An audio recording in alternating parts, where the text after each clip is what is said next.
This is a short instructional video on how to bench test the EPIC 950, specifically targeted to those that wish to kind of weed out the no problem found printers prior to sending printers back in for repair, and those that occasionally bench test ticket printers. On the screen on the left, you see a configuration ticket and printed from the printer by holding the printer speed button for about 5 seconds, and it prints this out. And on the right, this is the utility that we'll use to bench test the printer.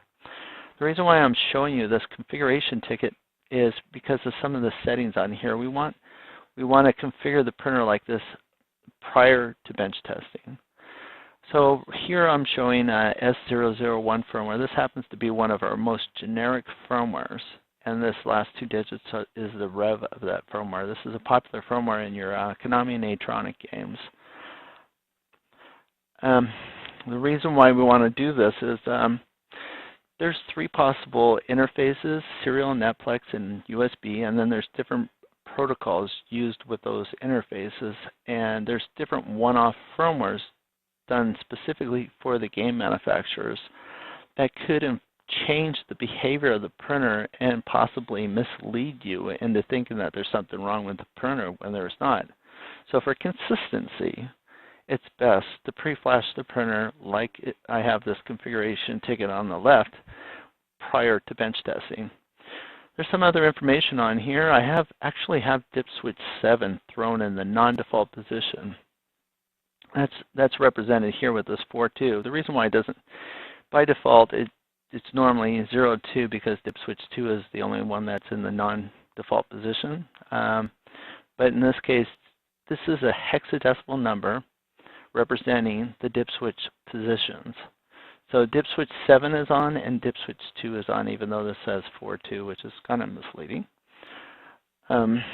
We just need to make sure dip switch 7 is turned on in order to activate the smart mode in the printer and for this status to be populated by the printer.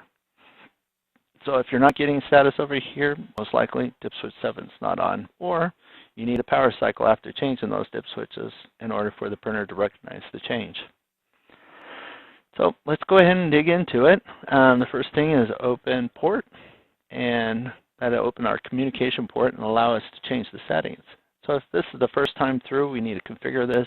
If you've already done this in the past and it's all set up already, you can click OK. Either way, you have to click that button just to open the port.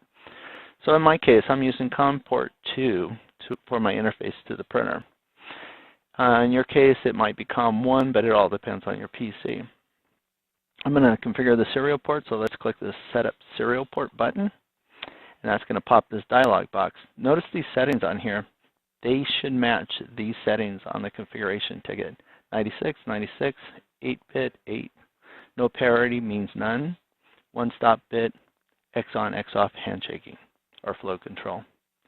Once you configure this, click OK, and we can start using the utility. Ports open. Let's select a demo. I like to use the cash out ticket. Select that and click Print Ticket. The printer should be printing the ticket right now, and we should see status in here. We can examine the ticket to make sure the print quality is good. That's one test. The fact that we were able to communicate to the printer from this utility, we can transmit to the printer, or the printer can receive data. And since we got data back out of the printer is capable of transmitting data. We just verified bidirectional communication with the printer. So the next step after this is let's just check some sensors and see if they're working correctly. So I'm going to take the printer, I'm going to slide it forward from its chassis. This is called racking out the printer. Chassis is open. We see the little check mark right here. I'm going to slide it back. It goes off.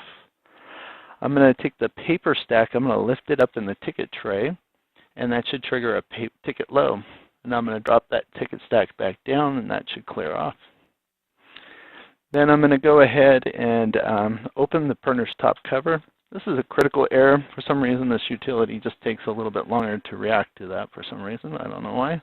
But we get a printer error, we get a cover open, micro switches on the cover is working. And I'm going to take the paper and remove it from the print head. And again, this is a critical error. Printer error should come on. And we also get ticket out, and we get a top of form error not seen. So this one is actually a sensor. This is the top of form mark on the ticket media that the printer uses to align the paper. So we checked that out. I'm going to go ahead and load paper. And I'm going to hit the feed button. But I'm not going to remove the ticket from the printer quite yet because I'm looking for this ticket not taken.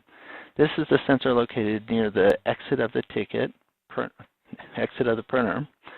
And it's the one that detects that the patron has removed the ticket from the printer, and it's the one that gets dusty first. So I'm going to remove the ticket, and that clears. So that's it, a quick bench test. I know this printer is a no problem found printer, and I can go ahead and make it up into what I want to make it up into, and I don't need to send it in for repair. The only caveat to that is if this was a random intermittent problem, you might want to just hit it a little harder, do a lot more print jobs, test the sensors multiple times, and just look at it a little bit more closely. Maybe even leave it under power for a while. Remember to flip that dip switch back 7 back to the position for whatever your firmware you're flashing it with. Remember, dip switch 7 is only used on the Bally Alpha. All others should have that in the off position. And whenever swapping a printer out on the floor and you get a printer comm error, it's a clear indication that dip switch 7 is most likely not in the right position. That concludes this demo, and I hope you enjoyed it. Thank you.